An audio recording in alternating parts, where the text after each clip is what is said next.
Antes que nada quiero agradecer la invitación a Luis, a Ivana, a Silvana, a todo el sindicato. La verdad que siempre es un placer dar capacitaciones para los sindicatos, sobre todo cuando hay interés en los temas, cuando realmente les puede ser útil, les puede ser una herramienta importante para mejorar la acción sindical, para aprender un poco más, también para hacer política, digamos, o sea, para un montón de cuestiones que la capacitación siempre es una herramienta muy poderosa.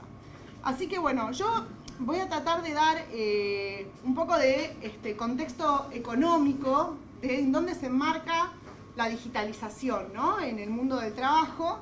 Y Juan Manuel va a hablar más de plataformas.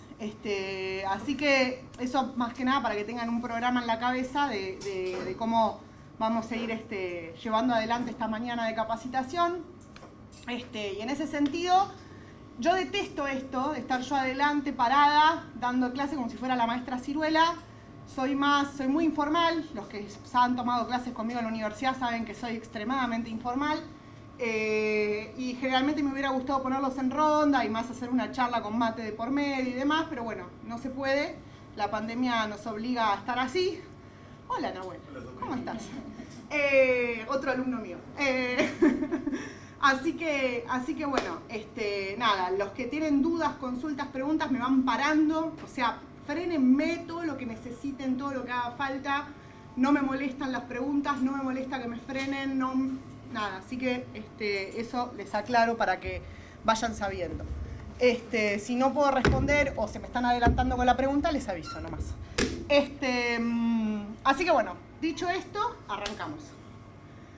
Bueno, vamos a empezar hablando un poco de qué implica la digitalización, estos eslogans que se escuchan ahora, ¿no? El futuro del trabajo, revolución 4.0, todas palabras que parecen vacías y que no entendemos bien qué significan en definitiva, y lo relacionamos a las computadoras, ¿no? Es como que está esta imagen de, esto es todo lo de las computadoras, la programación, las aplicaciones y qué sé yo, pero no entendemos bien qué implica en términos económicos realmente lo que se denomina revolución 4.0. Entonces, lo que voy a tratar de hacer ahora en este acto es empezar a llenar de contenido esas palabras que parecen tan vacías y tan alejadas.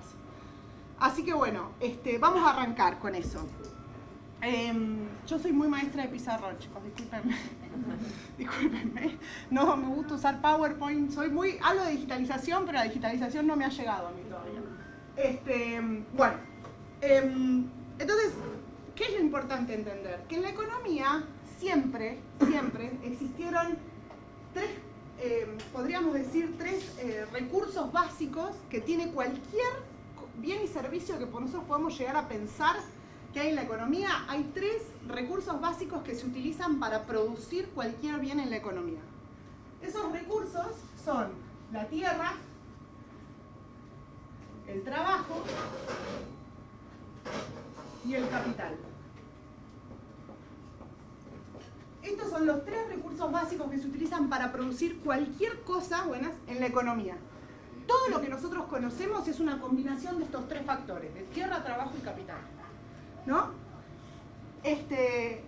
Y lo que fue cambiando a lo largo de la historia fue cómo se combinaban estos tres factores para poder producir los bienes y servicios que tenemos hoy en la economía. Hay bienes que son más trabajo intensivos, bienes que son más tierra intensivos y bienes que son más capital intensivos. ¿Qué significa esto? Hay cosas que llevan más trabajo, hay cosas que llevan más tierra, como por ejemplo el agro, no sé, por decir algo, y hay cosas que llevan más capital, como la tecnología, por ejemplo. Aunque lo podemos cuestionar eso también, porque en términos de trabajo también llevan mucho trabajo. Pero bueno, más o menos para que ustedes se vayan haciendo una idea. A lo largo de la historia, a la literatura le gusta hablar de revoluciones industriales, ¿no? Esto que escuchamos tan seguido de revolución industrial, que a mí también esa palabra mucho no me gusta, porque una revolución significaría que pateo el tablero y empiezo de cero, y en realidad no se pateó el tablero, sino lo que se hizo se fue profundizando un modelo donde la combinación de factores y el agregado de valor hacía que el capitalismo se vaya acentuando cada vez más. Entonces la primera revolución industrial la podemos situar, si no saco mis cosas de aquí, bueno, ahí hay una silla. La primera revolución industrial se dice que fue en el momento donde aparece el vapor, la máquina de vapor como motorizador, energizador de la economía, porque se podía empezar a industrializar la producción, ¿no? La segunda revolución industrial aparece cuando se suman nuevas formas de producir energía, como el petróleo, ¿no? La energía eléctrica y demás. La tercera revolución industrial es a partir de las telecomunicaciones y las finanzas, ¿no? La aparición de las telecomunicaciones y las finanzas como una nueva forma de entender la economía, porque las telecomunicaciones y las finanzas lo que permitían era empezar a deslocalizar a las empresas, ¿no? O sea, esta cosa de que una empresa produce algo, pero tiene filiales en distintos lugares del mundo, aprovechando los recursos que hay en cada lugar del mundo, y entonces va cambiando la forma de producir. Donde antes yo producía en una fábrica todo lo que, por ejemplo, producía remeras, donde yo hacía la tela, yo hacía el corte, yo hacía la costura, no, ahora no, la tela la produzco en no sé dónde, el corte no sé dónde, ¿no? Entonces voy deslocalizando. Y eso lo permitieron las telecomunicaciones y las finanzas. ¿Qué fue lo que cambió de un tiempo a esta parte? ¿Por qué se habla de cuarta revolución industrial en la literatura? ¿Por qué decimos que hay una cuarta revolución industrial, o por lo menos dicen que hay una cuarta revolución industrial en este momento? Porque apareció una nueva materia prima en la economía. Así como en su momento apareció la energía, aparecieron las telecomunicaciones, aparecieron las finanzas descentralizadas, aparecieron un montón de cosas, hoy apareció algo nuevo. ¿Qué es lo nuevo que apareció? ¿La computadora? No, la computadora existía desde los años 80, ¿no? O sea, la computadora viene de mucho antes. Entonces, ¿qué fue lo que apareció? A ver, ¿quién se anima a tirar? Muy bien. ¿La inteligencia artificial? La inteligencia artificial, va por ahí. Apareció algo más básico que la inteligencia artificial. ¿Los datos pueden ser? Los datos, ahí está. Cada vez que nosotros utilizamos un teléfono celular, cada vez que nosotros usamos una computadora, generamos datos. Así no estemos haciendo nada, así nos hemos levantado, agarramos el teléfono y nos fuimos a la calle y estamos produciendo la geolocalización, ya de movida, ¿no? O sea, estamos produciendo un dato, estamos produciendo algo que la economía lo usa. Dice, ah, esto es interesante, con esto voy a generar valor, con esto voy a generar riqueza. Entonces, lo que pasó fue que aparecieron los datos. Y acá me voy a quedar un buen rato. Aparecieron los datos. La literatura hoy habla de Big Data. ¿Escucharon esta frase alguna vez? Me imagino que sí, porque está en todos lados. Apareció lo que llaman Big Data. Big Data porque son grandes cantidades de datos, masas de datos, muchísima cantidad de datos, sobre dónde estamos parados, qué buscamos en internet. Hasta, por ejemplo, uno dice, no, pero yo no le doy like a ninguna publicación en Facebook. Yo la verdad es que no... Bueno, no importa, porque Facebook mide hasta cuántos segundos te quedaste parado mirando una publicación antes de seguir pasando con el dedo el celular. O sea que todo lo que hago, todo produce datos. Todo, aún lo que nosotros creemos que no produce datos, los produce. Entonces, bueno, dicen, bueno, ¿qué hacen estos datos? ¿Qué hacen con estos datos? Bueno, con estos datos, básicamente lo que hacen las empresas es, los toman, los procesan y generan lo que acá la compañera dijo es inteligencia artificial, entre otras cosas. ¿Me siguen hasta acá? ¿Vamos bien? Porque no quiero que se me pierdan en el camino. Si no, después me van a decir, Sofía, volvé. Bien. Entonces, bien. Entonces, estos datos producen inteligencia artificial. Hay una socióloga norteamericana que se llama Shoshana Zuboff, que ella habla de el excedente conductual. Palabra difícil si la sabe, no se entiende nada. Pero lo que ella quiere decir es que básicamente lo que se ha logrado captar a través de los datos es entender nuestra conducta y predecirla y anticiparla, ¿no? O sea, lo que logran estos tipos es decir, no, esta persona se comporta de determinada manera, dado todos estos datos que yo tengo, y por ende yo puedo decir, bueno, el siguiente paso que va a hacer es este. Y entonces me anticipo a ese paso y produzco una inteligencia artificial que pueda entender cuál va a ser el siguiente paso que va a tener esa persona en su vida y por ende venderle un producto, un servicio, promocionarle algo, resolverle un problema o lo que sea.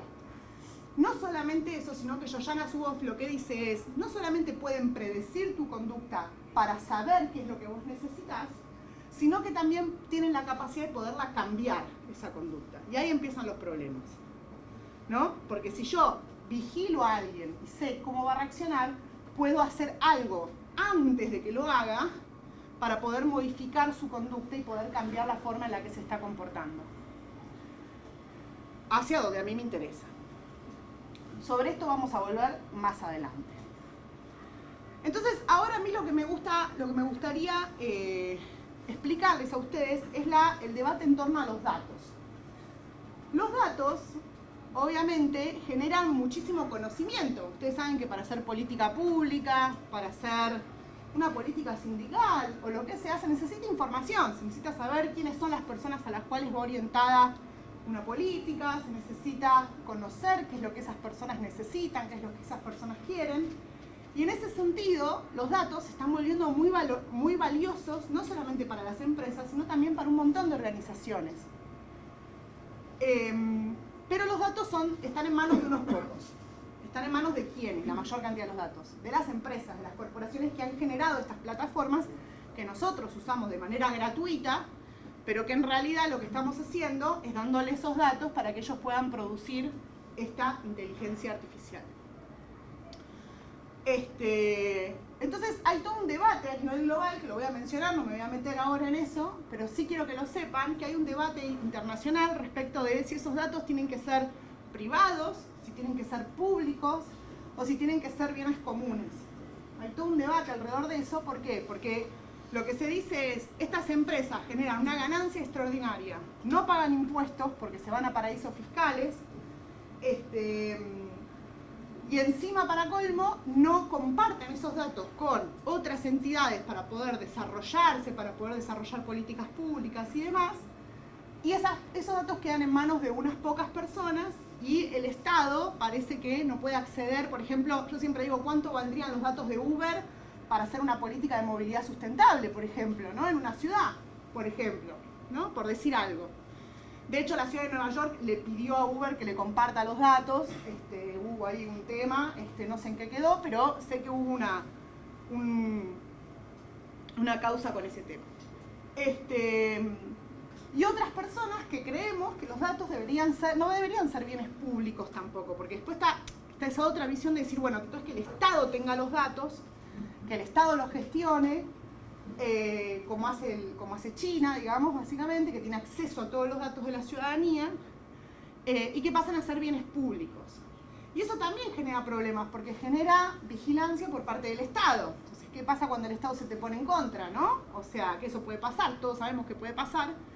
Le estamos dando una enorme cantidad de información. Entonces, hay toda una parte de la literatura que cree que no, que los datos deberían ser bienes comunes, y esto es que aquellas personas o comunidades que generan los datos tengan derecho a acceder a esos datos para poder pedir determinados servicios al Estado o diseñar determinadas políticas públicas del Estado. Entonces, por ejemplo, la gente de Rosario tendría que tener derecho a pedirle a las plataformas privadas que recaban datos de Rosario el acceso a esos datos para determinado fin, ¿no?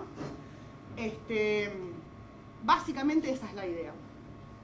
Bien, sigamos. Volvamos un poquito para atrás ahora. Entonces, hablábamos de que estas plataformas captan datos de la población,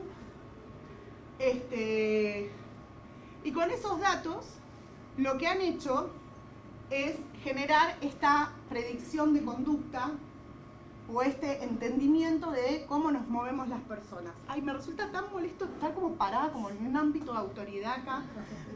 No saben cómo me molesta. Bueno, entonces, ¿qué es lo que pasa?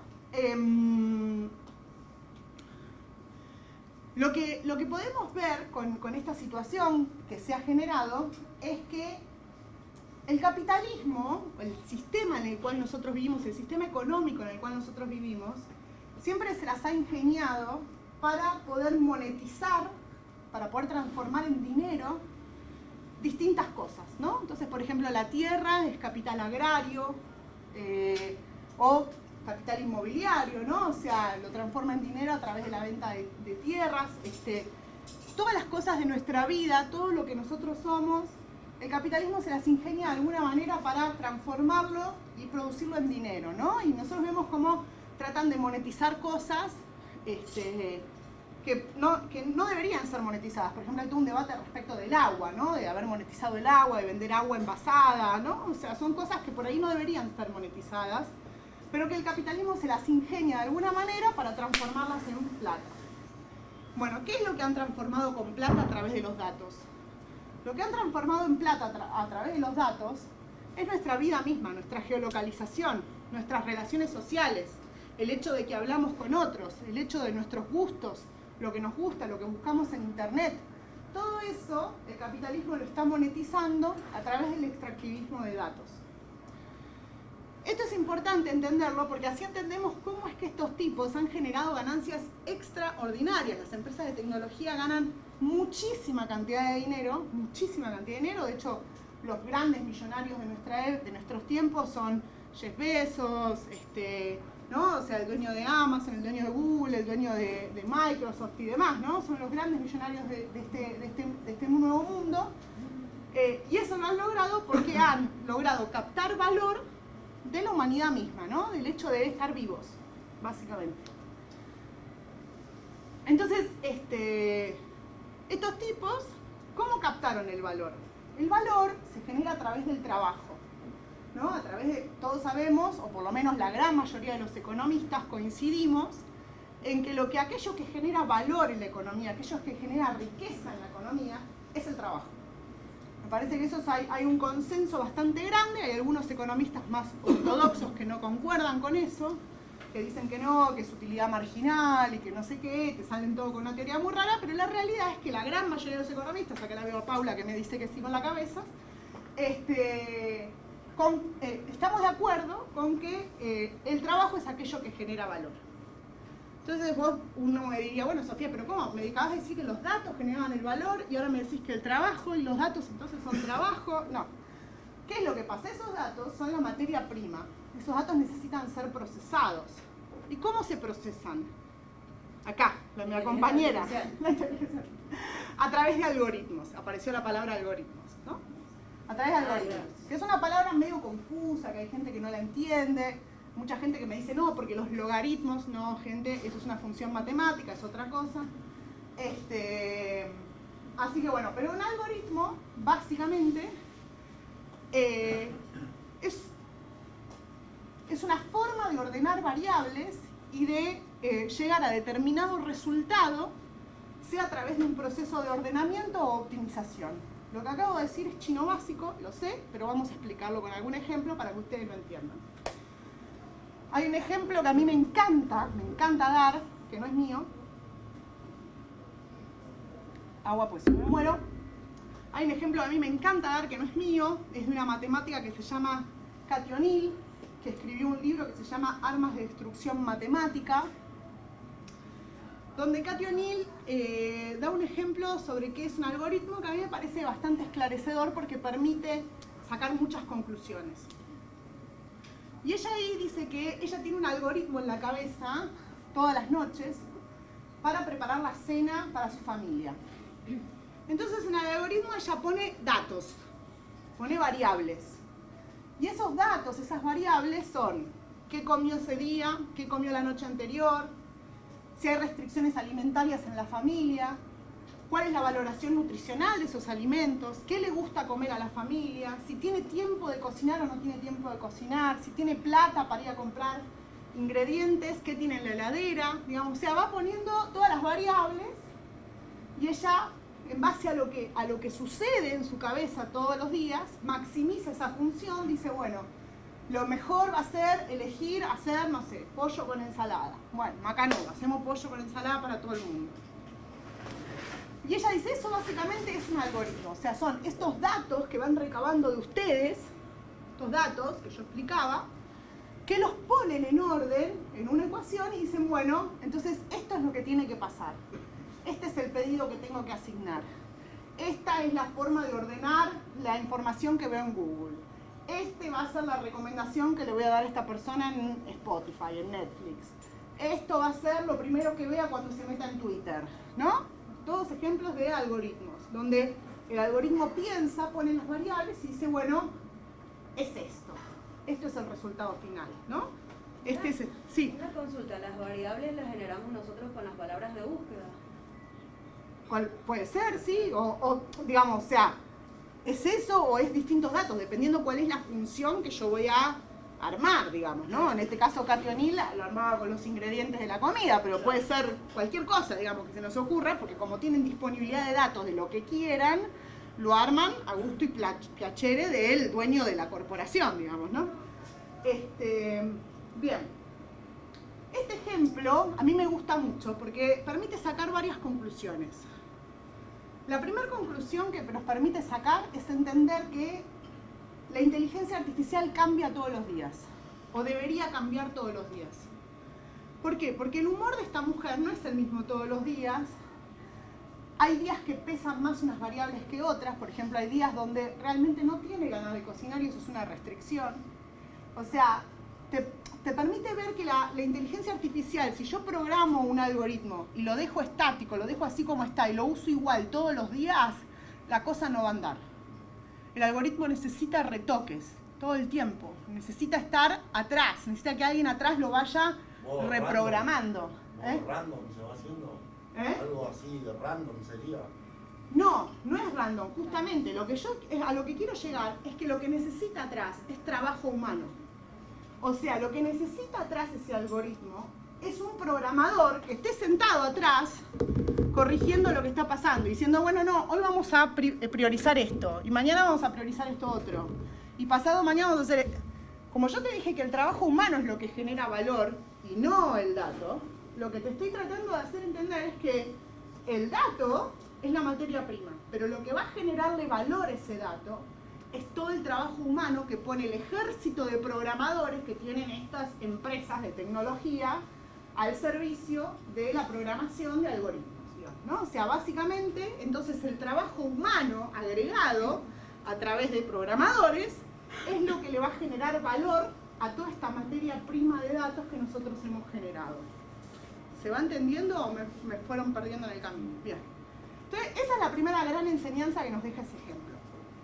La segunda gran enseñanza que nos deja el ejemplo, y esta es mi preferida, es que la tecnología no es neutral.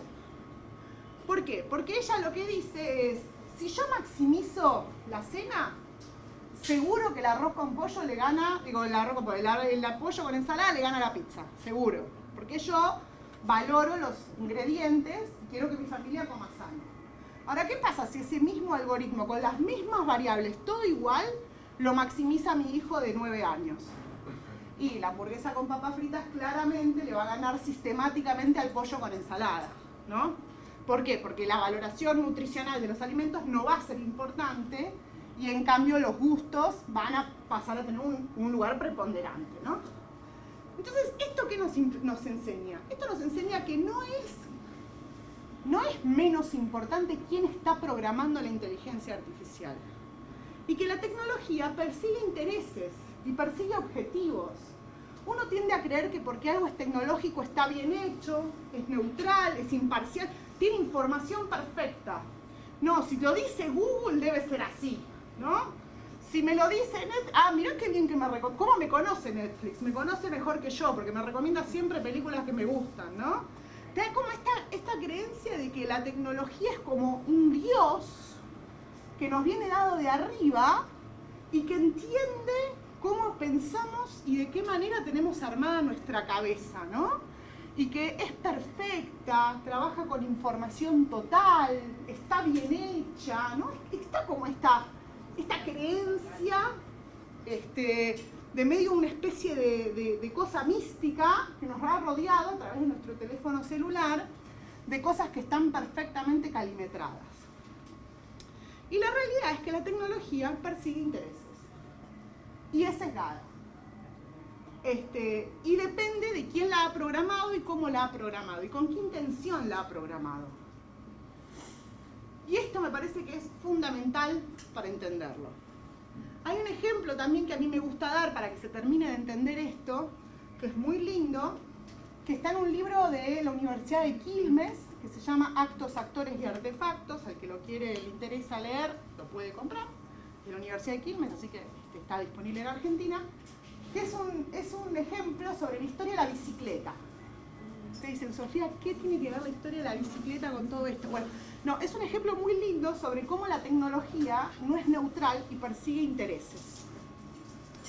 Porque lo que cuenta el libro es la historia de la bicicleta, y lo que dice es, la bicicleta antes tenía una rueda gigante adelante y una rueda chiquitita atrás. ¿Vieron esa imagen de la bicicleta vintage?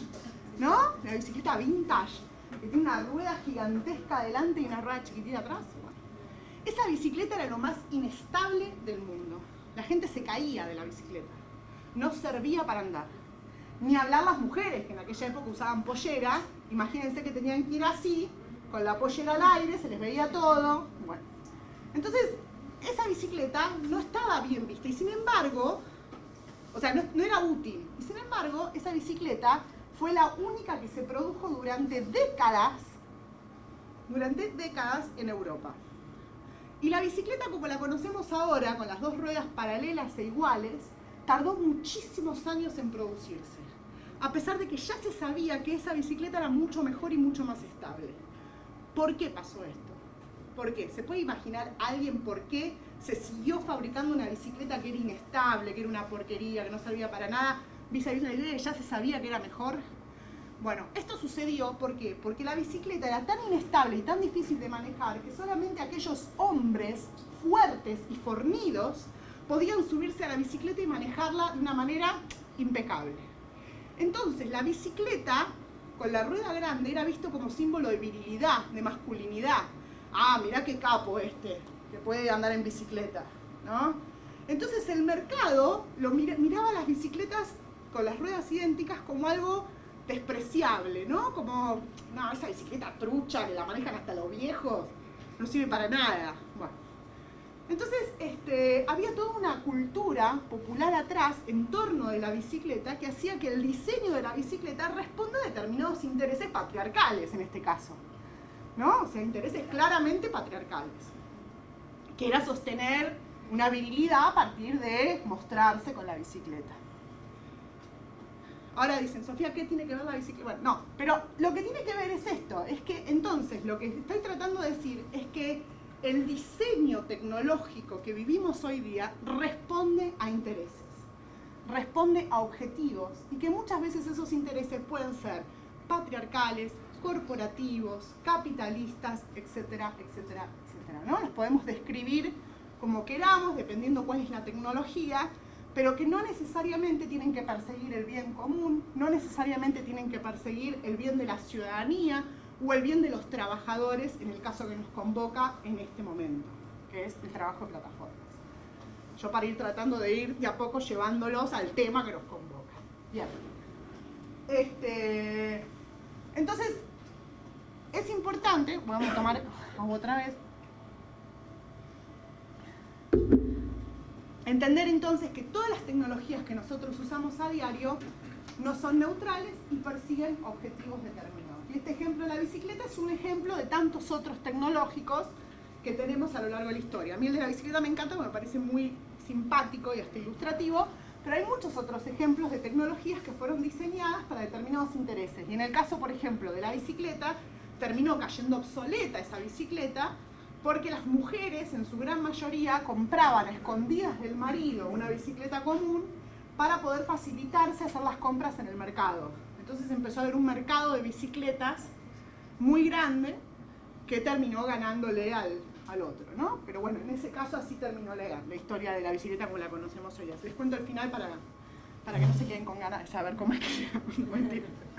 No, mentira. Bueno. Bueno, entonces tenemos cómo se genera valor con la tecnología, tenemos cómo se está profundizando el modelo capitalista, empezamos a entender un poquito por qué la tecnología no es neutral y por qué nos puede modificar la vida, de cómo está desarrollada una tecnología. Vamos a empezar a afinar un poquito más el lápiz. Y acá lo que quiero empezar a entender o a hablar con ustedes es, bueno, ¿cómo impacta en el trabajo? En el mundo del trabajo esta tecnología. de qué manera nos está impactando en la vida cotidiana. Claramente existe un miedo muy grande, de que la tecnología nos reemplace y que nos quedemos sin empleo. Este miedo siempre lo hemos tenido los trabajadores a lo largo de la historia capitalista, siempre fue así. De hecho, hay un economista que se llama Schumpeter que tiene una frase que dice que hay una destrucción creadora en la economía, ¿no? O sea, ya nadie compra aceite para alimentar la lámpara, todos usamos energía eléctrica. Bueno, ¿qué pasó con el pobre aceitero que vendía el aceite para la lámpara? Y se tuvo que reconvertir, digamos, ¿no? Eso es lo que Schumpeter llama la destrucción creadora. Se destruyen puestos de trabajo, pero se crean nuevos. Y la inteligencia artificial, evidentemente, y el cambio tecnológico va a traer destrucción de empleo y creación de nuevos. El mayor problema que estamos teniendo hoy día es la velocidad a la cual se está dando ese fenómeno. Una velocidad estrepitosa, y nosotros, los seres humanos, no somos máquinas. No nos adaptamos de un día, de la noche a la mañana. No aprendemos a programar. Nos levantamos un día y éramos trabajadores de peaje y de repente dijimos, no, ¿sabes qué? Yo mañana soy programador. No, eso no funciona así para nosotros. Nosotros necesitamos tiempo de adaptación, tiempo de aprendizaje. Tenemos una curva de aprendizaje. Y aparte también hay todo un factor cultural. Y hay acceso a los recursos también, ¿no? ¿Quién tiene acceso a poder aprender una carrera nueva? ¿Y a qué edad? ¿Y cómo? ¿De qué manera? Digamos, no es tan fácil. No es que, bueno, se destruye un puesto, creamos otro, ya está, problema resuelto, listo el puesto, se acabó. No. Es más complejo que eso. Entonces, el primer problema que tenemos es la velocidad con la cual se están dando estos cambios. Son velocidades realmente estrepitosas, donde parece que todos los días surgen tecnologías nuevas y todos los días hay algo nuevo en el mercado y surgen plataformas nuevas y surgen cosas nuevas. Y en los ámbitos de trabajo lo experimentan ustedes, donde llegan y parece que hay un nuevo programa para gestión de costos y al otro día una nueva forma de cobrar en los comercios y al otro... No, y ahora las billeteras virtuales, y mañana y pasado los postnet, y después Mercado Pago, y todos los días cosas nuevas, ¿no? Y parece que el trabajador no terminó de aprender una tecnología que ya le están viniendo con otra. A mí me dio miedo lo que dijiste, o sea,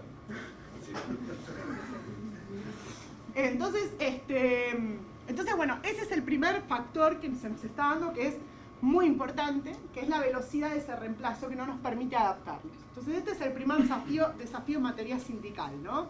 De ver cómo podemos hacer para prevenir, para que estos trabajadores se vayan preparando para un momento donde tengan que empezar a aprender una tecnología nueva o tengan que incorporar algo nuevo. En el mundo, la Internacional de Servicios Públicos, ustedes saben que hay sindicalismo global, pertenecen a un gremio, este gremio está afiliado a la UNI Global Union. Bueno, la Internacional de Servicios Públicos, por ejemplo, que es la internacional que nuclea a todos los trabajadores de la educación, hace mucho tiempo que viene peleando en contra de la reducción de las carreras. ¿Por qué? Porque vieron que está esta tendencia de hacer carreras cada vez más cortas, más instrumentales, de decir, no, te enseño a programar en 6 meses y salís. Bueno, lo que la Internacional de Servicios Públicos dice es, eso es pan para hoy, hambre para mañana. ¿Por qué? Porque esa herramienta que vos aprendiste en 6 meses, por ahí en 6 meses ya no te sirve, porque ya quedó obsoleta. Todo lo que estamos necesitando son carreras más generales cada vez, que puedan permitirle al trabajador formar la cabeza para que después incorporar una herramienta sea más rápido, sea más fácil. ¿Por qué? Porque yo tengo una formación de base y entiendo el proceso en el cual estoy metido, digamos, ¿no? Y no una herramienta puntual que después por ahí quedó obsoleta y ya me quedó otra vez en pampa y la vida, digamos, o sea, me quedé sin nada, ¿no?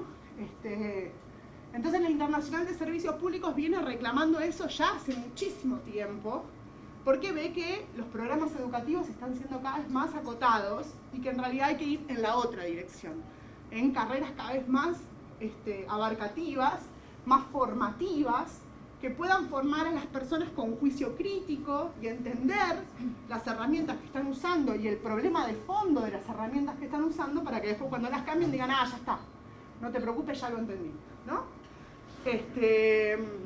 Así que bueno, eso por un lado.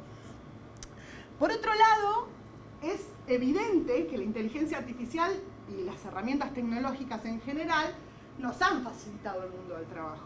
Eso también es cierto, en el sentido de que hay muchas herramientas nuevas que han mejorado nuestra vida laboral porque nos han resuelto tareas, nos han hecho un montón de tareas mucho más sencillas, menos complejas, más fáciles. Hay un texto de un abogado laboralista que se llama Juan Manuel Ottaviano, que está acá sentado, que a mí me gusta mucho porque él termina el texto y dice: este texto lo escribí con herramientas de edición, traducción, no sé qué.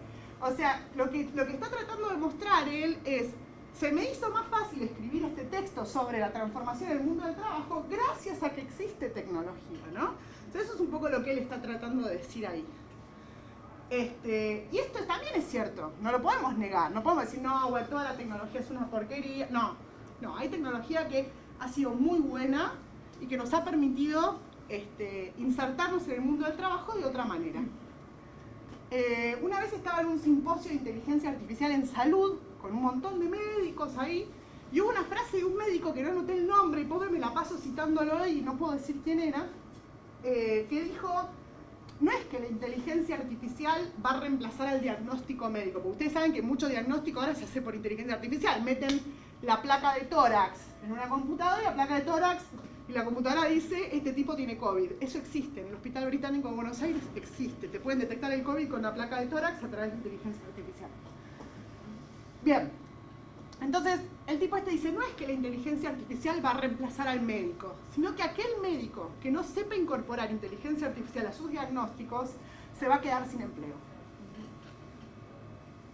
Y a mí esta frase me pareció, más allá de si es verdad o no, porque podemos plantear que si la inteligencia artificial va a llegar a todos los centros de salud o no, y que hay centros de salud donde la desigualdad es muy grande, o sea, podemos plantear un montón de cosas, pero hay algo de verdad en esto, que es que los trabajadores que no incorporen tecnología en su día a día y que no se resistan a incorporar estas tecnologías, se les va a hacer cada vez más hostil el mundo del trabajo.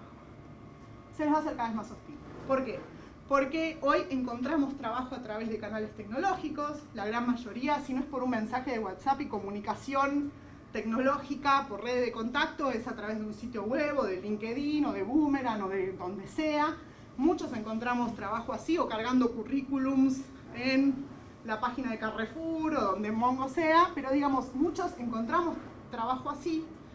Y una vez que accedemos a ese empleo, nos vienen con estas herramientas tecnológicas donde estamos sometidos a una capacitación casi constante, ¿no? Entonces, la realidad sí es esa, es que aquel trabajador que no puede incorporar o que se resiste a incorporar tecnología, el mundo del trabajo va a ser un lugar muy hostil en el futuro, ¿no? Y entonces, también como gremio, me parece que esto nos interpela, porque nosotros, la mayoría de los sindicatos, tenemos centros de formación, tenemos lugares como este, donde formamos a los trabajadores, y en ese sentido empezar a ver qué nuevas herramientas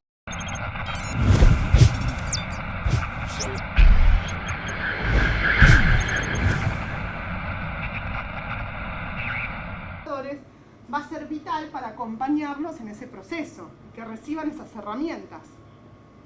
La ley de teletrabajo de Argentina, por ejemplo, plantea en un artículo que los trabajadores tienen que recibir capacitación, y esa capacitación se debe hacer desde el ámbito del Ministerio de Trabajo, a través de las empresas y con las organizaciones gremiales, ¿no? O sea, plantea un poco un ámbito tripartito de capacitación, donde la capacitación se puede dar en cualquiera de esos ámbitos, pero que es necesaria, es muy necesaria. Y en ese sentido me parece que el sindicalismo con sus centros de formación tiene muchísima tarea por delante, ¿no? De entender qué es lo que se viene y adelantarse a los cambios, dando las herramientas correctas. El tercer efecto que tiene la tecnología en el ámbito de trabajo, y es, creo que el efecto, uno de los efectos que más afecta a los empleos de plataformas, es el tema de la vigilancia.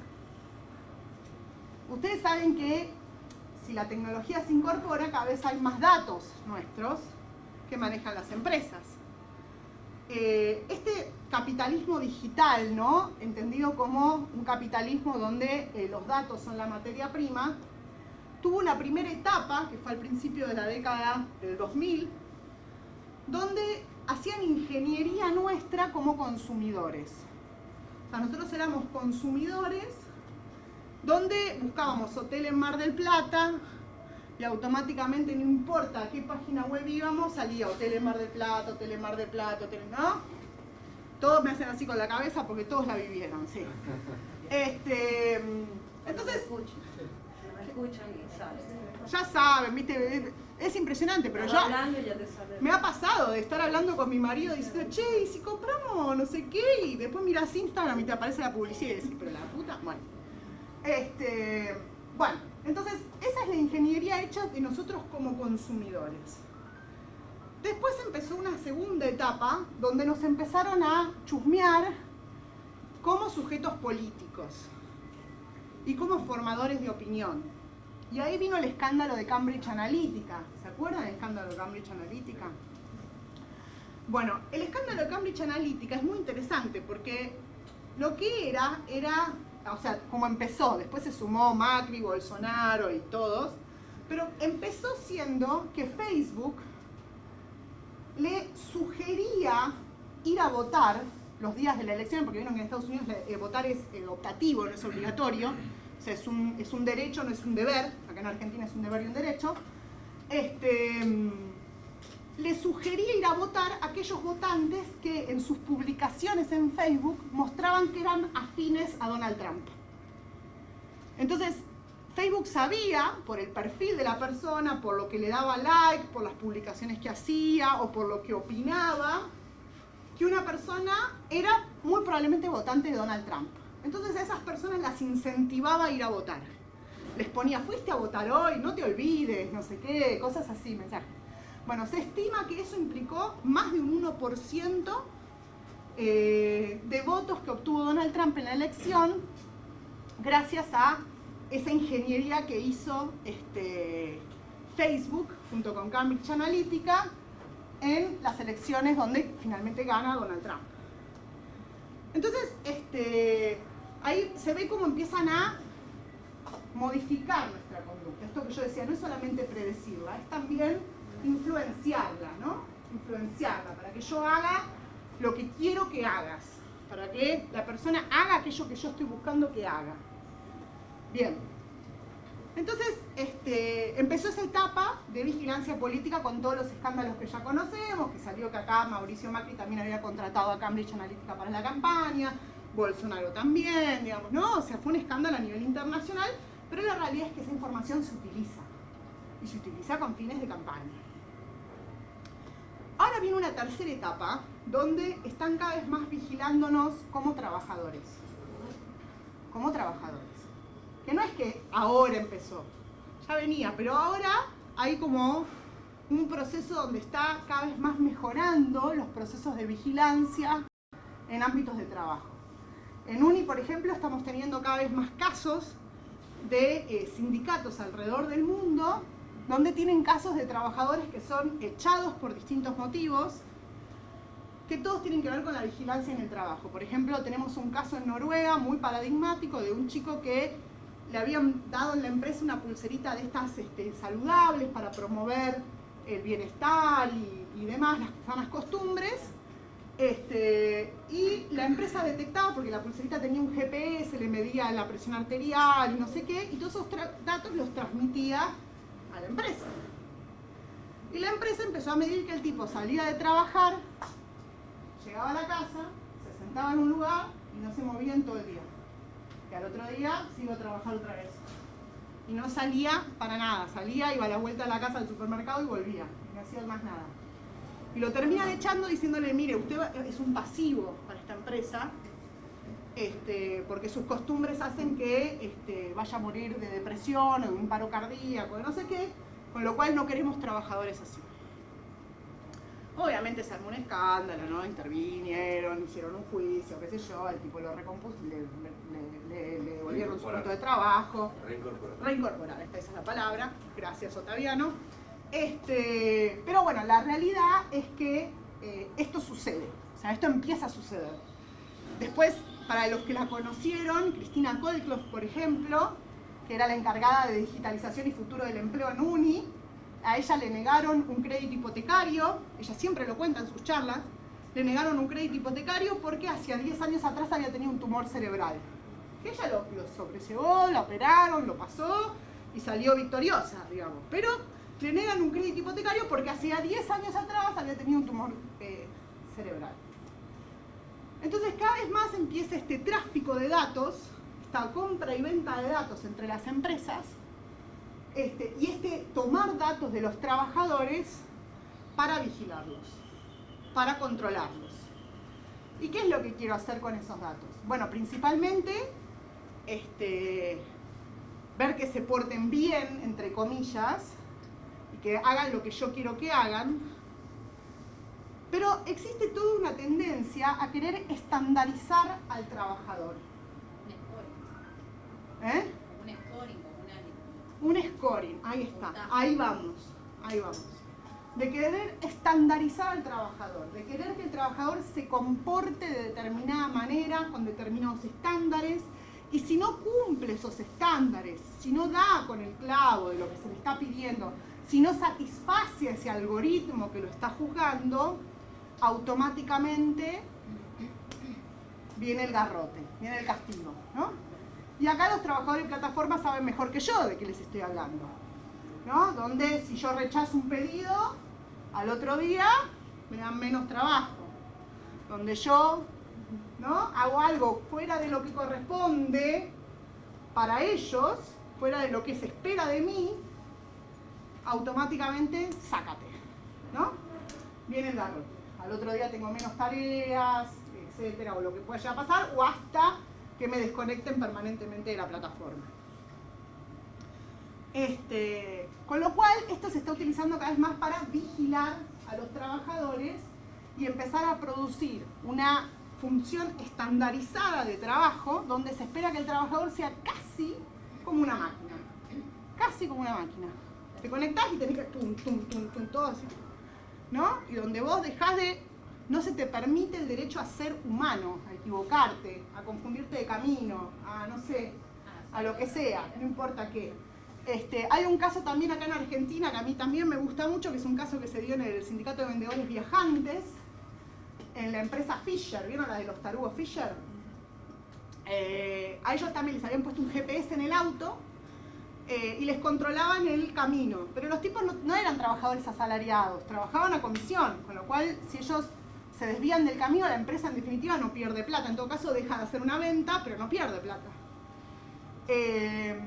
Y los empezaron a llamar por teléfono para preguntarles por qué se desviaban de la ruta sugerida. Y los trabajadores decían, mirá, no sé, me llamó mi suegra que había echado los ravioles, me fui a comer los ravioles y después sigo laburando, qué sé yo, no sé, ¿qué te metés, viste? Bueno, cuestión, se armó un escándalo porque los estaban vigilanteando, les bajaban línea de que no te puedes ir del camino, qué sé yo. Se armó un caso y se termina fallando en favor de los trabajadores y la empresa Fisher tiene que retirar los GPS de los autos. Pero bueno, eso es un ejemplo, eso fue hace muchos años atrás, pero es un ejemplo de cómo actúa esta vigilancia en el trabajo. Ahora no sé qué hora es y cómo vengo. Muy bien.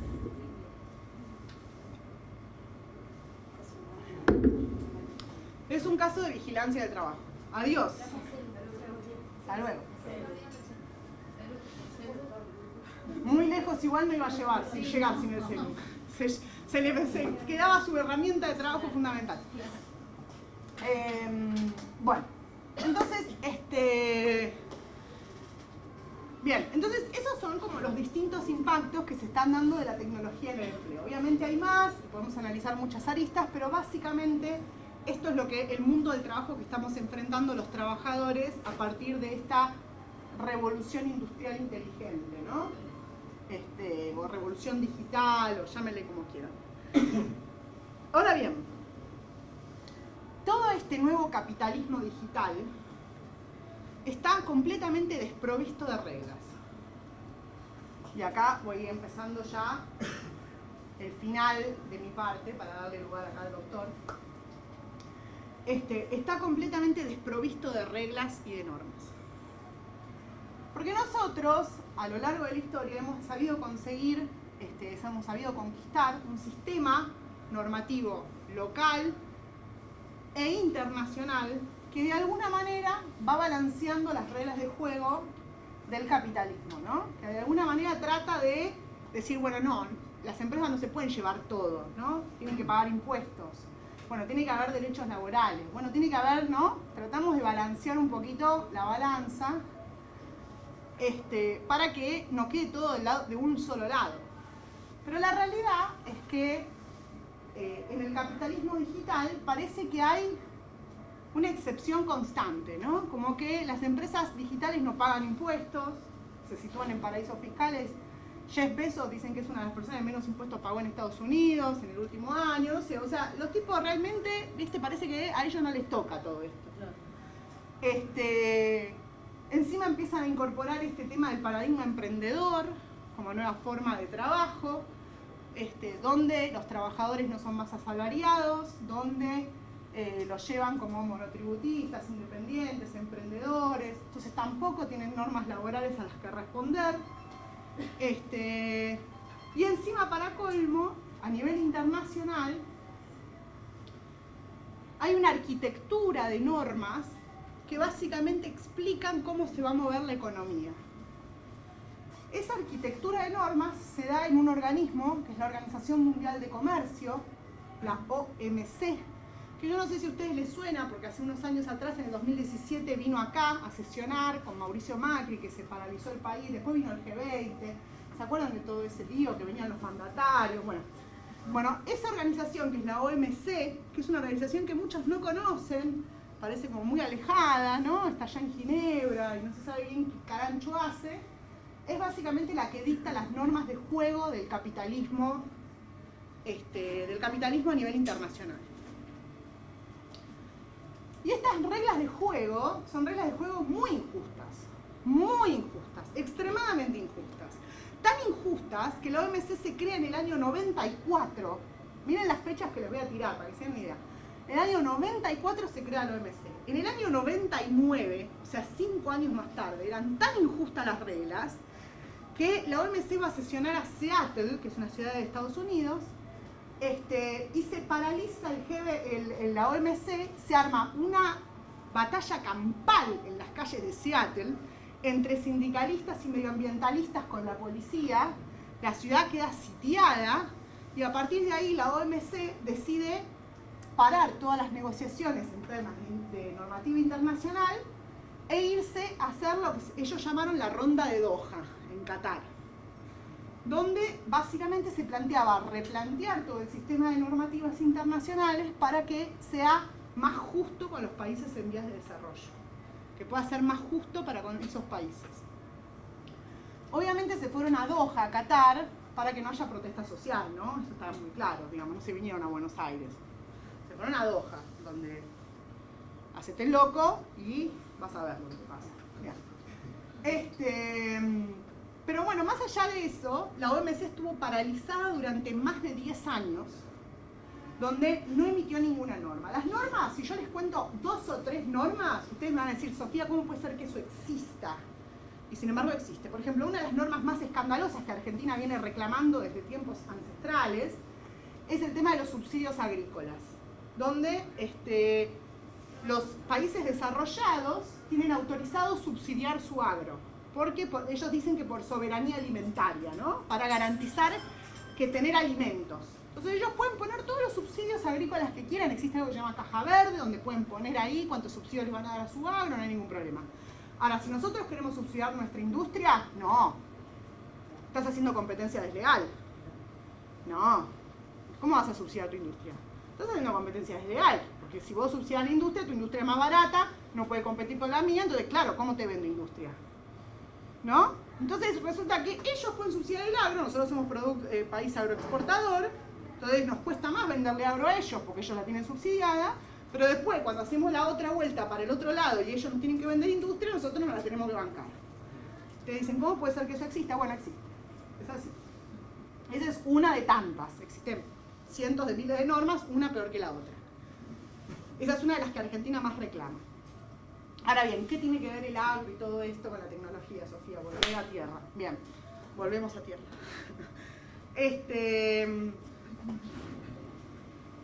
Lo que está empezando a ocurrir desde el año 2005 a esta parte es que lo que se quiere aprobar es un sistema de normas para la economía digital. Y adivinen qué, esas normas, obviamente, no buscan balancear la balanza, ¿no? Como suelen pasar con estas cosas, el poderoso puede opinar, el que no es poderoso se queda calladito, y las normas básicamente es un modelo neoliberal desregulador de toda la economía digital. ¿Qué dice ese modelo que se está negociando y que muy probablemente llegue a buen puerto el año que viene o en algún momento? Que los datos, que son la materia prima de la economía, las empresas pueden captarlos, llevárselos a donde quieran y nunca más un país puede reclamar acceso o repatriación de los mismos. O sea que yo, empresa de tecnología, puedo tomar extractivamente, como antaño fue llevarse la plata del Potosí, ¿no? Los latinoamericanos bien conocemos esa historia de cómo el mercantilismo y que se lleven los recursos naturales de América Latina nos valió el desarrollo de años.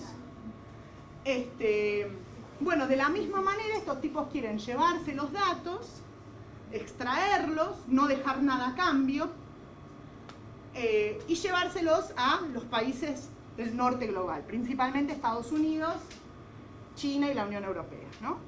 Son esos tres actores.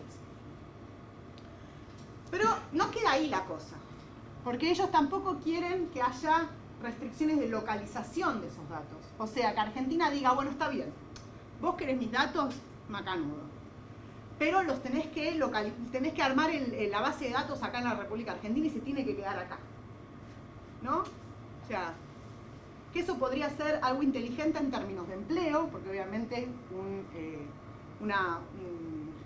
no me sale la palabra, donde se hostean los datos, servidor, genera empleo y empleo calificado, pero además también puede pagar impuestos, puede generar transferencia tecnológica, puede generar soberanía, porque también si esos datos son estratégicos por algún motivo, sabemos que están almacenados en el país y que no están accesibles para, vayan a saber quién, porque puedo poner restricciones. Con lo cual también, si esos datos son estratégicos en términos de seguridad, en términos de industrialización digital, en términos de, por ahí puedo tener una política particular con esos datos. Bueno, no. Estos tipos quieren que vos no puedas poner restricciones de localización de datos, ni de procesamiento. También quieren no pagar impuestos, obviamente. Estos tipos siempre quieren no pagar impuestos, ya, ¿no? Quieren no pagar impuestos. Entonces, lo que dicen es, bueno, nosotros no queremos pagar impuestos en aduana. Y cuando vos decís, bueno, pero entonces, ¿cómo hacemos desde Estados para financiarnos? Te dicen, no, pero esto beneficia a los consumidores, porque esto hace que baje los precios.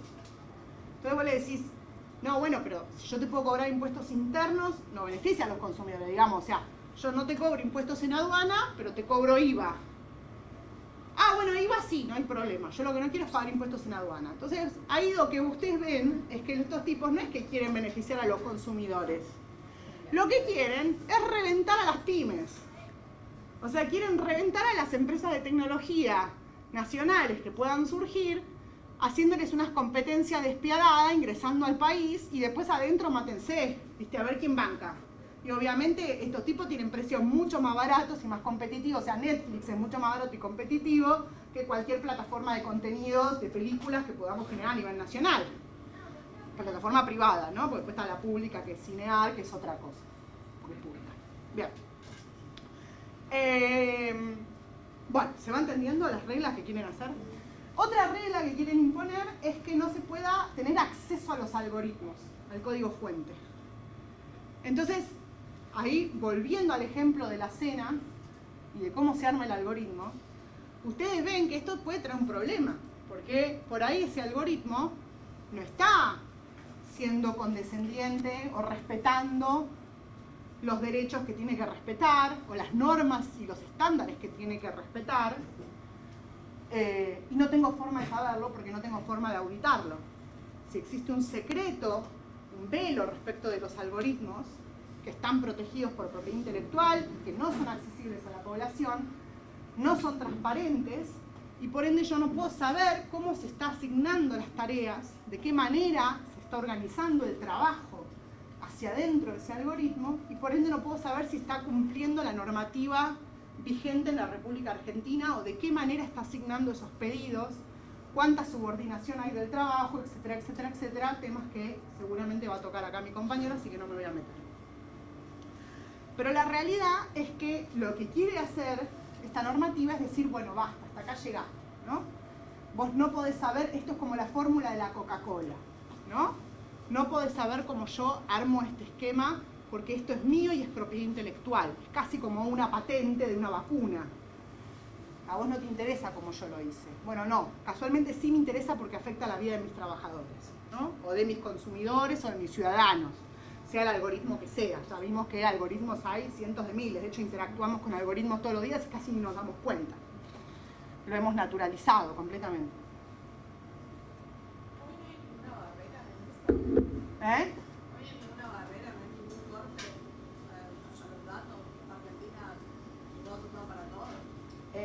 Argentina tiene una política, a ver, una vez que una empresa privada capta tus datos, sea WhatsApp, sea Google, en el mismo segundo que lo captó se lo llevó y lo almacenó en...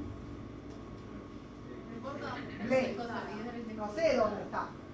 Ahora bien, Argentina de por sí, y esto conozco porque estoy trabajando muy cerca de esos procesos, Argentina desde el Estado se da algo que en América Latina te diría es casi hasta único, que es que tenemos una política de datos muy seria respecto del Estado. Nosotros tenemos ARSAT. Y esto no es un dato menor. Porque nosotros tenemos un servidor de datos, con todos los datos nuestros como ciudadanos, que no está manejado por corporaciones, que lo tenemos a nivel nacional y que da servicios de almacenamiento a empresas. Esto también es único. ARSAT brinda servicio de almacenamiento a empresas nacionales que quieran almacenar sus datos de forma local. O sea, yo tengo una pyme y digo, no, la verdad es que no me cabe contratar los servicios de Amazon, porque quiero tener yo la soberanía de los datos y hacer yo lo que quiero. Y ARSAT te dice, bueno, yo te vendo acá un lote para que vos almacenes acá, ¿no? ARSAT ahora está tratando de agrandar la nube que tiene. ¿Por qué? Porque lo que le suele pasar al sistema de ARSAT es que satura cuando enorme cantidad de población quiere acceder. Por ejemplo, ¿se acuerdan al principio cuando recién salió la app Cuidar, todos los problemas que tenía? Que uno pedía permiso, se tildaba la app. Ahora ya está resuelto, pero eso también era porque todos estábamos descargando la app, poniéndola en nuestro celular. Bueno, eso implica una enorme cantidad de ampliación de hosteo y de procesamiento de datos en momentos determinados. Entonces ARSAT ahora sacó una licitación pública para ampliar la capacidad de almacenaje que tiene y va a contratar un paquete con Amazon solamente para esos casos excepcionales, para ampliar la base y que no se tilden los servicios del Estado cuando todos queremos acceder al mismo tiempo a un servicio, que serían situaciones muy particulares, porque normalmente no vamos todos juntos a la página ANSES, digamos. La página AFIP sí, la página AFIP es sistemático que colapsa. Sistemático, no importa lo que haga, colapsa. Sí. Había habido un proyecto latinoamericanista en la época de la Patria Grande, cuando estaba Chávez, Correa, Lula, una especie de Google, pero nuestro, ¿no? Por el tema de los robos de información que hubo a esos gobiernos, ¿verdad? Bueno, yo creo que la agenda de seguridad, la agenda de defensa, es una de las agendas donde más los países pueden avanzar en términos de cooperación digital. Porque realmente es tremendo lo que pasa a nivel global con esa agenda en particular. O sea, creo que es mucho más fácil para América Latina avanzar en una agenda regional digital en términos de defensa que en términos de cualquier otra agenda, educativa, de salud, de no sé, lo que sea. En términos de defensa me parece mucho más factible por este motivo que decís vos. Porque le interesa a todos. O sea, no importa si sos Macri o Alberto, si sos Bolsonaro o Lula. Te interesa defender tu imagen de ataques externos, de etcétera, etcétera. Bien. Sí. ¿Se pueden robar? Se pueden robar. Bueno, en teoría, uno de los desafíos de la economía digital de hoy es la ciberseguridad.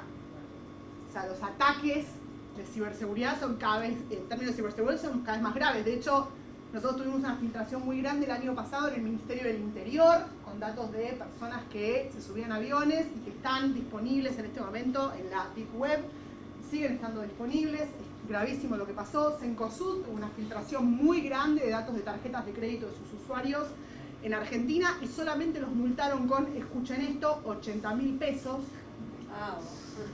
Horror, bien.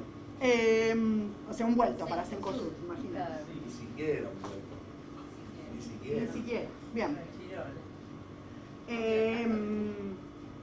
Pero sí tuvo una filtración gigante de todas las tarjetas de crédito de los argentinos. O sea, los problemas de ciberseguridad son muy grandes. Y la industria de ciberseguridad está creciendo un montón. Y Argentina tiene muy buenos programadores y ingenieros en términos de ciberseguridad. Tiene excelentes personas trabajando en ciberseguridad. De hecho, de los unicornios que tenemos, 2 son servicios de ciberseguridad. Con lo cual, tenemos muy buena mano de obra en eso y tenemos un potencial exportador muy grande, ¿no? Porque podemos exportar servicios de ciberseguridad.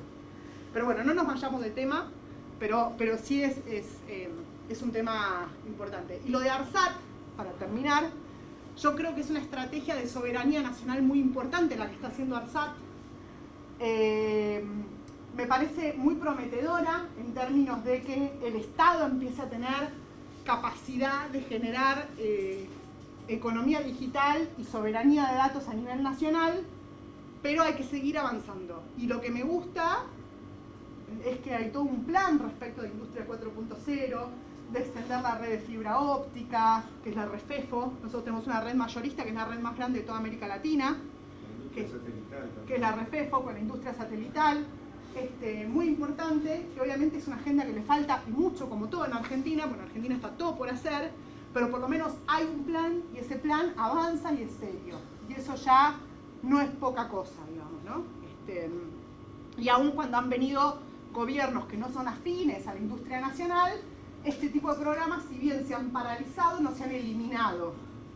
Y eso ya también nos da esperanza, ¿no? Porque no empezamos de cero. Sino que podemos seguir avanzando. Así que eso no es un dato menor. ¿Cuál es el país modelo? El país modelo. Bueno, no, en términos de seguridad de datos, Israel es uno de ellos. Sí, Israel sí, pero en este momento el modelo de economía digital hay 2 modelos en disputa, que es Estados Unidos y China, que los que han cursado conmigo, levanten la mano que están por ahí. Saben toda la parte monetaria de estrategia internacional respecto a estos 2 modelos, ¿no? Y de cómo se relacionan los datos con la emisión de moneda y el descalce de monedas que existe entre un país y otro. Pero más allá de eso, son 2 modelos en pugna, que son Estados Unidos con sus empresas de tecnología corporativas privadas y China con sus empresas de tecnología que son privadas, pero que tienen mucha influencia del Estado y que se han favorecido por políticas del Estado chino de cerrar la economía y decir acá no entran competidores, ¿no? Hasta que ustedes no sean fuertes. Ahora en Argentina hay por todos lados propaganda de ANC. ¿Vieron? A-N-K. ANC, lo he visto por todos lados. Bueno, de ANC. ANC es la billetera virtual, es como el mercado pago de Alibaba. O sea, llegó Jack Ma y las empresas chinas están desembarcando con Didi y con ANC, que es el mercado pago chino, digamos. Didi es el Uber chino, por decirlo de una manera muy burda, porque es distinto el modelo y demás, pero... Mode es el nuestro, el que dice Mode. No, Mode es la billetera virtual de los bancos de acá, que sacaron para competirle al mercado pago. Claro, no tiene nada que ver con los otros. No. ANC es China. Mode es nacional. Mode. Bueno, esa es nacional. Y bueno, Mercado Pago es Mercado Pago, ya sabemos de quién es. Pero en la provincia tenemos billetera Santa Fe, que bueno, Me la descargué y no la usé. No, Me la descargué y no la usé anoche. Estuve floja. Sofía, yo quería hacer una preguntita antes de que termine en relación al diferente impacto o tratamiento, no sé cómo decirlo, en las mujeres, en los varones, en las diversidades, de todo esto que vos estás comentando, cómo impacta de manera diferenciada. Bueno, ese es todo un tema. Yo la vez pasada di una charla acá en el gremio sobre el tema de tecnología y género, que es todo un tema. ¿Por qué? Porque la tecnología, obviamente, así como el ejemplo de la bicicleta, que era un ejemplo patriarcal, la tecnología es diseñada en su mayoría por hombres de países desarrollados. Solamente el 14% de los programadores son mujeres y disidencias a nivel global, con lo cual le tenemos un problema muy serio. De hecho, Google echó a la encargada de ética de la inteligencia artificial, que era Timney Gebru. Ella denunció que estaban armando tecnologías machistas, la terminaron rajando a la mierda. Así que es un problema muy grave esto que vos estás señalando, que si me meto en tema género puedo llegar a estar una hora más hablando, pero sí es verdad que es un tema muy serio porque las tecnologías no impactan de igual manera entre hombres y mujeres. Yo justo soy parte de una alianza que se llama A+ por algoritmos inclusivos, que lo que tratamos de trabajar es cómo generar algoritmos que generen ingeniería positiva, digamos. O sea, por ejemplo, exigirle a Google que si vos buscás historiadores del siglo XXI, sí o sí entre los primeros 10 resultados haya por lo menos 4 mujeres. Porque si no, entre los primeros 10 resultados te aparecen hombres. O por ejemplo, el traductor de Google, en una época, ahora ya no lo hace más, ya lo corrigieron, pero en una época había un ejemplo que a mí me encantaba dar en charlas, porque lo hacía en vivo y en directo, que les decía, pongan el traductor de Google, pongan la palabra doctor y díganle que lo traduzca del inglés al español. Y te traducía doctor. Le decía, ahora pongan nurse y tradúzcanlo. Y traducía enfermera. O sea, en inglés, una palabra neutra, que es nurse, porque puede ser hombre o mujer, te la traducía en femenino sí o sí. Cuando doctor, que es una palabra neutra en inglés, porque no existe doctora en inglés, existe doctor, una sola, te lo traducía en masculino, por ejemplo, ¿no? Esos son ejemplos de algoritmos que han discriminado por género, y que es todo un problema. Y que además la regulación internacional que se quiere aprobar justamente va en contra de poder auditar esas cosas. Con lo cual básicamente lo que estamos haciendo es reproduciendo el patriarcado de manera digital, a través de la tecnología. Así que es todo un tema el cual estás abriendo con esa pregunta muy pertinente. Bien. Ahora, que no me quiero perder. Bien. Bueno, entonces, esta arquitectura global es sumamente importante, todo lo que les estoy mencionando, porque justamente cuando ustedes leen los términos y condiciones de las plataformas, todos estos puntos se mencionan de manera directa o indirecta. O sea, fíjense hasta qué punto a las empresas de tecnología les importa que esta agenda se apruebe a nivel global, que dicen, no, aunque no esté aprobada, yo te la pongo igual en los términos y condiciones. Porque es parte esencial del negocio. Porque es el armado de un modelo neoliberal de capitalismo digital a nivel global con reglas, con una arquitectura de reglas que sirva para imponer una estructura neoliberal en el plano digital. Existe una economía no digital, que es la que vivimos acá en este momento, que por suerte no estamos a través de Zoom después de 1 año y medio.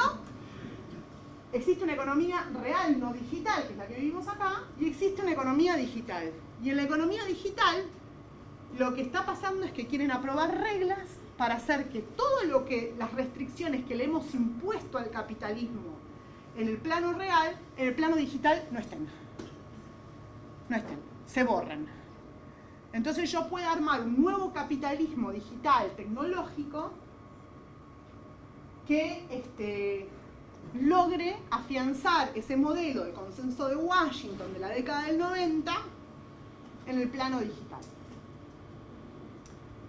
Esta normativa que se quiere aprobar se está negociando en este momento, se espera que se firme en noviembre de este año en la ministerial de Ginebra, que va a haber, yo estoy trabajando muy fuerte en eso, en ese tema, pero la realidad es que está muy difícil la negociación porque la última ministerial, que fue en el 2017 acá en Buenos Aires, los pocos países que se opusieron a aprobar esta normativa eran los africanos. Y porque ellos actuaban en bloque, estaban como hechos un grupo. Bueno, ese grupo por temas políticos se desintegró y hoy por hoy ya no hay resistencia a la agenda de comercio de datos. Y esto es muy grave, porque esto va a limitar a futuro la capacidad regulatoria que vamos a tener de la economía digital, de las plataformas digitales, las posibilidades de industrialización digital, porque también es importante esto, empezar a hablar de industrialización digital, empezar a entender que Argentina tiene posibilidad de industrialización en términos digitales y que tiene mucho por hacer y que nosotros podemos generar tecnología propia. De hecho tenemos 7 unicornios, ¿no? Salen los diarios todo el tiempo, ¿no? Que tenemos 7 unicornios, que somos, bueno. Entonces tenemos posibilidades de poder desarrollar una economía a partir de la digitalidad. Una consulta, esto que está mencionando, ¿dónde lo podemos ver? Digamos, todas las regulaciones y todo lo que se propone, ¿es en lo del ARSAT? ¿Lo hacen ellos? No, las regulaciones de la OMC, ¿me estás preguntando? El nombre me olvido, sí, para de la Organización Mundial de Comercio, yo tengo muchísimo escrito sobre ese tema. Si querés te paso. El último artículo que escribí está en la revista Nuso, sobre la desigualdad automatizada se llama, pero hay uno que está mucho mejor explicado y más detallado, que lo tengo en la revista Espectros, que es una revista cultural, que pone ahí Espectros que se está negociando en la OMC o algo así, Escacerra, y te va a salir en Don Google. Y si no, ahora estoy por sacar un reporte cláusula por cláusula explicada con el Transnational Institute, pero ese tiene que salir ahora el mes que viene. Pero Cláusula por cláusula. ¿Lo publica, digamos, usted en sus redes o en algún...? Yo publico todo lo que yo hago en Twitter, pero Ahí está. no sé. Don Google, viste que te hace el servicio. Bien. Y más que nada te lo digo así porque los documentos muchos son muy técnicos y si yo te mando a la página de la OMC no vas a entender nada, te vas a perder. No, digo, algo que me pueda vas a explicar volver. a mí un poquito para ver cómo se podría tener y cómo no cometer ese error a las futuras aplicaciones que quizás uno quiera. Ah, no, claro, pero esas son las reglas que se quieren hacer para la arquitectura digital. Después sobre errores, yo no sé si lo llamaría errores, me parece que es como... Es un poco empezar a generar tecnología consciente, ¿no? Exacto. Tecnología consciente de el impacto que va a tener, plantearse hasta qué punto una tecnología está persiguiendo el bien común, está persiguiendo un fin corporativo de ganancia, digamos, o sea, y esto también es importante como conclusión de esta primer parte del módulo, ¿no? Esta cosa de entender que la tecnología puede ser hecha con fines corporativos de ganancia empresaria, que no está mal, porque es lo que ellos hacen. O sea, hay tecnologías que tienen que tener un fin de ganancia, si no, al final somos todos filántropos y el capitalismo no funciona. Pero hay otras tecnologías que no tienen que perseguir esos fines. Por ejemplo, una tecnología educativa o una tecnología de salud. Esos son servicios públicos y son derechos de las personas. Entonces, no podemos perseguir solamente fines comerciales cuando diseñamos una tecnología para ayudar o mejorar los servicios públicos y hacer los servicios públicos de calidad. Tiene que ser una tecnología desarrollada a nivel nacional, con otro tipo de lógica, con otra base de datos, que persiga otros fines, otros intereses, ¿no?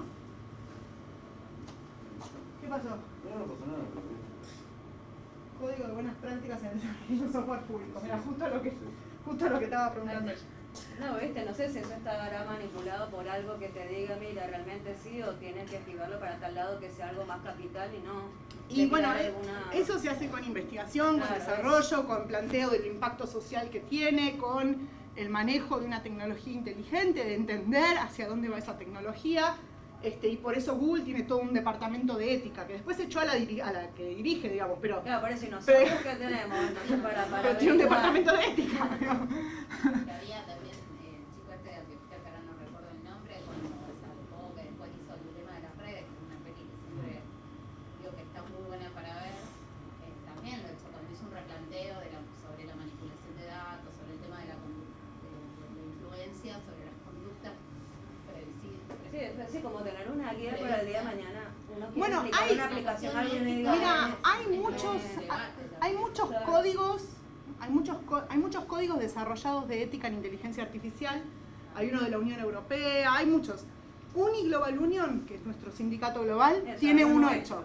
Tiene uno hecho, que lo hizo Cristina Kolkloff, que son los 10 principios de la inteligencia artificial ética, que está en una página que se llama, si sabes inglés, es thefutureworldofwork.org, pero si no, pone Uniglobal Union, 10 principios de ética en la inteligencia artificial, y Don Google hace el servicio. pero si no, en thefutureworldofwork.org, ahí lo podés bajar y es de nuestro sindicato. Perfecto. Es nuestro. Lo hicimos nosotros, todos los que estamos acá, a partir del sindicalismo global. Así que ahí tenés una herramienta que por ahí te puede llegar a ser útil. Eso, gracias. Bien. Me voy controlando. Bien. Bueno, entonces esta arquitectura que se quiere desarrollar es entonces para incorporar un modelo neoliberal. Y acá, para irle dejando ya la punta a mi compañero, ir tirándole la pelota y diciéndole, bueno, hacete cargo vos, a ver si te despertaste. Te quiero, Ota.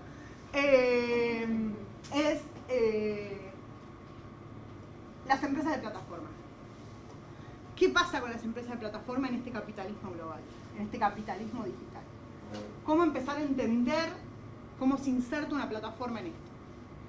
Para empezar, las plataformas asignan tarea de forma algorítmica. Esta figura del capataz, ¿no? Del jefe que me decía lo que tenía que hacer, que controlaba si estaba haciendo bien, del encargado de tienda, ¿no? Esta figura del intermedio entre el capitalista y el trabajador más raso, está reemplazada por un algoritmo.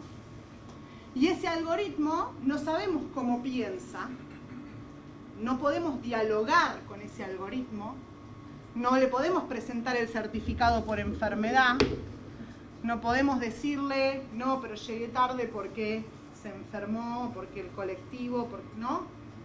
Tenemos un algoritmo que es este intermediario entre el trabajador y el capital, que es una máquina, básicamente, es inteligencia artificial, y que está programada por un séquito de programadores que todos los días les bajan órdenes para modificar ese algoritmo. Dicen, no, hoy, bueno, a tal desconectalo. Bueno, hoy prioriza tales pedidos, hoy hace tal cosa, hoy, ¿no? Le bajan órdenes y el tipo está atrás modificando la programación. Entonces, este intermediario al cual el capital le baja las órdenes y nosotros no lo podemos interpelar, no podemos negociar con él, no podemos decirle cuáles son nuestros problemas o explicarle por qué necesitamos un tratamiento especial en determinada situación, es el nuevo modelo que se está imponiendo en la economía de plataformas, que tiene muchas aristas y que tiene muchos tipos de plataforma. No es lo mismo la plataforma como Rappi o como Pedido Ya, que una plataforma como Mercado Libre, que una plataforma como, por ejemplo, OLX. Son todos modelos distintos, que persiguen fines distintos y que se organiza el trabajo de una manera distinta. Y que algunas ni siquiera son plataformas de trabajo, como por ejemplo Tinder. En Tinder no hay trabajadores. Bueno, puede haber alguna trabajadora sexual, pero digamos, ¿no? No hay trabajadores. Entonces, ahí es donde vemos que no podemos meter a todas las plataformas en la misma bolsa respecto de la regulación, respecto de qué esperamos, respecto de cómo auditarlas. Y tampoco podemos emitir normativa que sea para todas, ¿no? No podemos decir, bueno, listo, aplicamos esto y funciona. No, porque todos son modelos de negocios distintos y por eso se vuelve relevante también entender los sistemas por los cuales funcionan estas plataformas, por los cuales asignan tareas a estas plataformas, para entender cómo regularlas, cómo proponer otro tipo de tecnología, cómo entender que esa tecnología fue diseñada con determinado fin y cuál es el fin para el cual fue diseñada, ¿no?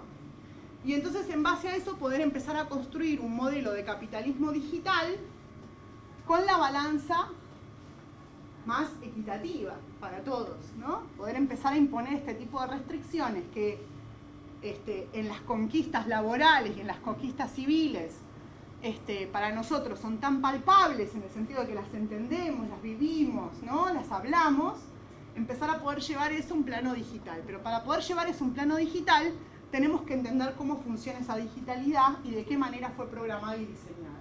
Si no, es imposible, ¿no? Lo que vamos a hacer es emitir normas o reglamentos y demás que por ahí no se aplican o no entienden o no van al núcleo de la cuestión, ¿no? Al nudo donde tenemos que ir.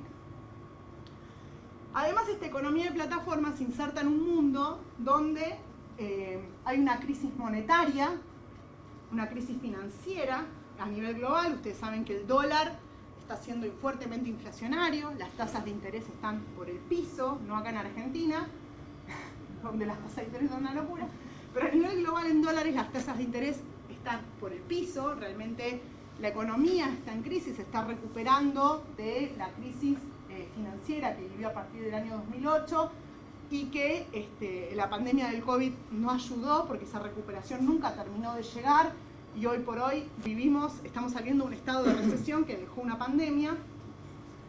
Y en ese sentido las empresas de plataforma lo que están tratando de hacer es ganar mercados. Hoy por hoy se están dedicando a ganar mercados, a imponerse como un modelo de negocios, aún yendo a pérdida, aún perdiendo dinero, haciendo competencia desleal con las empresas locales, o sea, dan precios que dan pérdida, que no pueden dar ganancia, que no pueden generar ingresos en una economía, porque el objetivo de ellas hoy es imponerse como un modelo de gestión del trabajo y de la gestión de las tareas. Ese es el modelo que quieren imponer hoy, para ver después cómo seguir, digamos, ¿no? Pero hoy por hoy ese es el objetivo que están persiguiendo estas empresas de plataformas en una economía global. Y como yo les digo, necesitan por otro lado esta arquitectura de datos digital a nivel internacional, y de hecho vos cuando lees los términos y condiciones la ves ahí plasmada, esta agenda, la ves, la palpás, está ahí.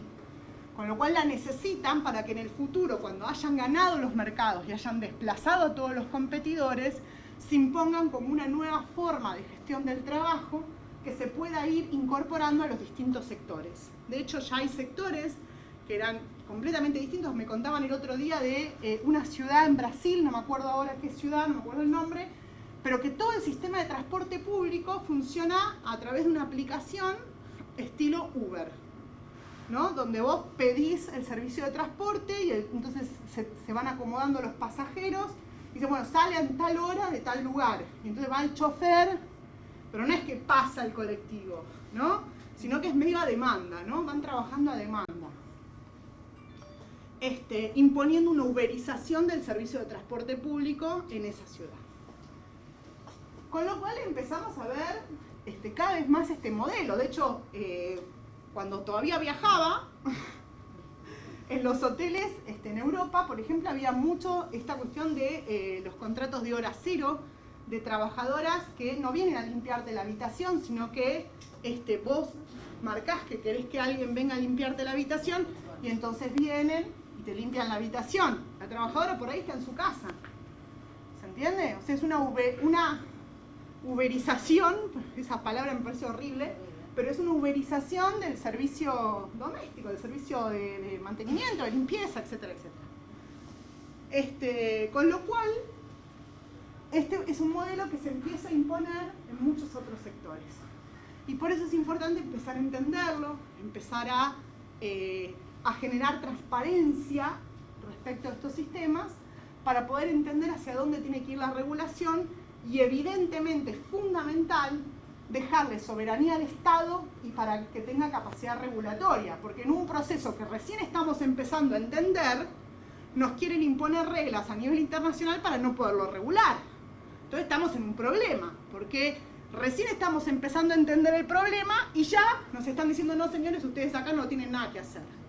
Bueno, no, necesito soberanía y capacidad para poder entender el proceso y ver cómo poder aplicar una regulación inteligente en mi país, sea el país que sea.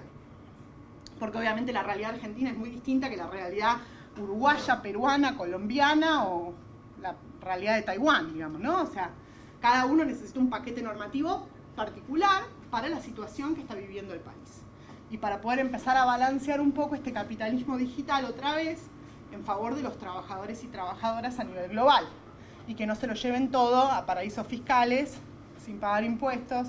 Bueno, de hecho el G20 está discutiendo un impuesto global a las empresas de tecnología, o sea, para que el G20 lo está discutiendo tiene que ya ser obsceno lo que están haciendo. Claro. Imagínense que para que el G20 lo esté diciendo tiene que ser obsceno ya. Así que bueno, con esta idea cierro acá.